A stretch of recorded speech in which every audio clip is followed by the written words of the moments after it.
Hello, আসসালামু আলাইকুম everyone. আজকের ইফতারিতে ছিল মুরগির মাংস, দেশি মুরগির মাংস, সালাদ, খিচুড়ি, ভাত, পেঁয়াজু, ডিমের চপ। ফার্স্টে আমি খেজুর খেয়ে নিলাম। খেজুর খাওয়ার পরে আমি ছোলা খাচ্ছিলাম। আমি যেহেতু মাখাই এগুলো খাই না, এর জন্য আমি ছোলা, বেগুনি, পেঁয়াজু যেগুলো আছে এগুলো আমি শুধু শুধু চামচ দিয়েই খাই। আমি ছোটোবেলা থেকে এরকম চামচ দিয়ে খাই।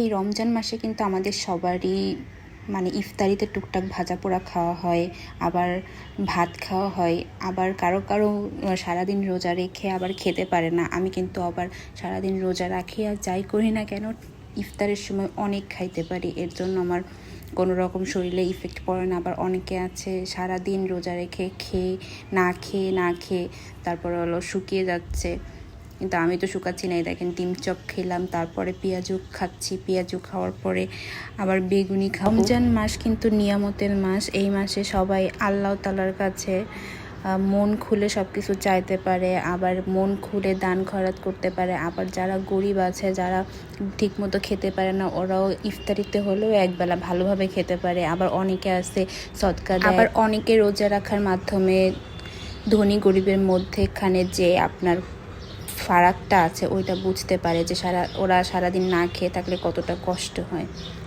যাই হোক, আমি ফল টল খাচ্ছিলাম, এরপরে আবার ভাত খাবো ভাবতেছি, কিন্তু পেটে তো জায়গা নাই। তারপরেও ভাত খাওয়ার চেষ্টা করব, যেহেতু সারাদিন না খেয়ে